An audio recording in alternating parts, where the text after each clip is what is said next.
Assalamualaikum warahmatullahi wabarakatuh. Perkenalkan, nama saya Erno Faisa Mangfiro Ramadhania dari kelas BKPIC dengan NIM 213810920088. Pembuatan video yang berjudul Fungsi dan Peran Teknologi dalam Bimbingan Konseling, yang mana untuk memenuhi tugas mata kuliah Teknologi dan Media BK yang diampu oleh Bapak Khotibul Umam. Apa sih pengertian teknologi?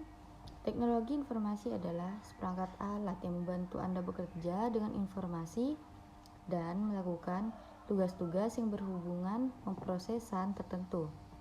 Teknologi informasi tidak hanya sebatas pada teknologi perangkat keras dan perangkat lunak yang digunakan untuk memproses dan menyimpan informasi, melainkan juga mencangkup teknologi komunikasi untuk mengirimkan informasi. Teknologi informasi dapat disimpulkan bahwa teknologi ini gabungan antara teknologi komputer dan teknologi telekomunikasi yang memberikan informasi yang dibutuhkan oleh individu. Fungsi dan teknologi dalam bimbingan konseling.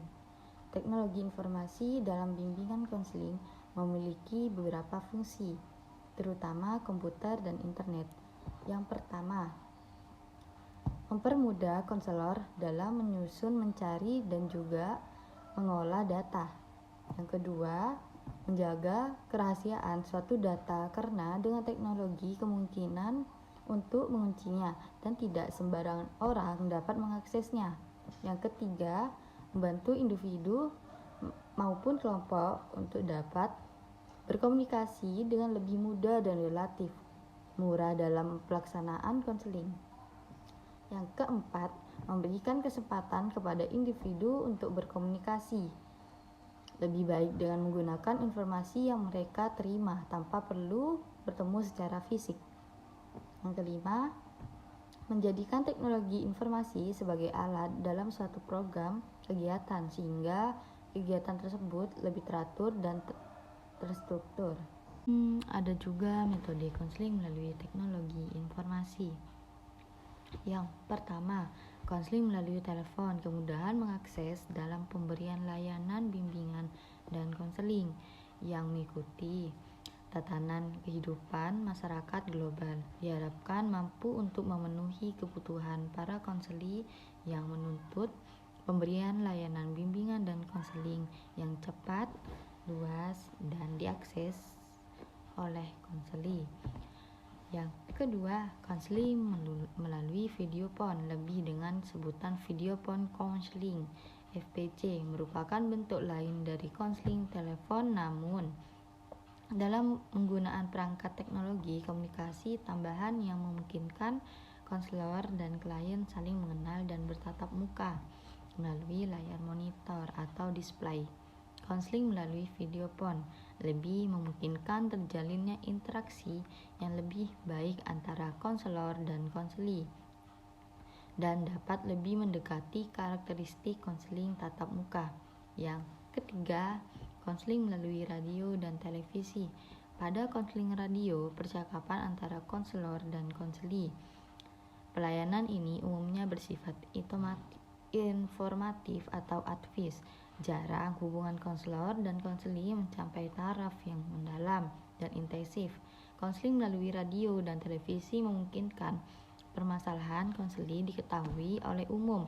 Oleh karena itu, kerahasiaan identitas konseli harus benar-benar menjadi perhatian. Permasalahan waktu dan bagaimana masalah konseli akan membatasi keleluasan dan efektivitas konseling. Hal di atas dapat direalisasikan dengan menggunakan SMS.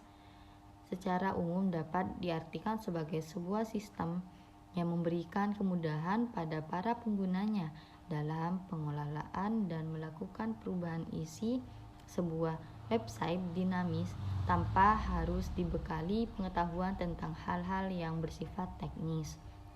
Keempat, internet, pelayanan konseling melalui fasilitas internet. Sudah dikenal dengan nama e-konseling, email konseling. Selanjutnya, peranan teknologi informasi dalam bimbingan konseling. Seperti kita ketahui bahwa saat ini bimbingan konseling belum dikatakan materi, sehingga tidak semua sekolah di Indonesia memberikan jam yang cukup untuk materi bimbingan konseling ini karena berbagai alasan. Dengan demikian, apakah dengan tidak tersedianya waktu yang cukup, peran guru bimbingan konseling akan berhasil? Siapapun pasti akan menjawab tidak, dengan argumen apapun jika waktu yang tersedia tidak cukup atau tidak sesuai seperti yang diharapkan. Maka jangan harap apa yang disampaikan bisa mengenai sasarannya. Oleh karena itu, peranan teknologi informasi bisa menjawab kekurangan waktu tersebut. Aplikasi teknologi informasi dalam bimbingan konseling adalah memberikan informasi kepada klien tentang apa yang dibutuhkan. Selain itu, sarana yang diberikan oleh teknologi informasi itu sendiri kemungkinan antar pribadi atau kelompok yang satu dengan pribadi atau kelompok lainnya dapat bertukar pikiran. Yang terakhir, manfaat teknologi informasi dalam bimbingan dan konseling komputer merupakan salah satu media yang dapat dipergunakan oleh konselor dalam proses konseling. Penggunaan komputer, internet dapat dipergunakan untuk membantu siswa dalam proses pilihan karir sampai pada tahap pengambilan keputusan. Pilihan karir ini sangat kemungkinkan karena dengan membuka internet, maka siswa akan dapat melihat banyak informasi atau data yang dibutuhkan untuk menentukan pilihan studi lanjut atau pilihan karirnya. Sekian dari saya. Wassalamualaikum warahmatullahi wabarakatuh.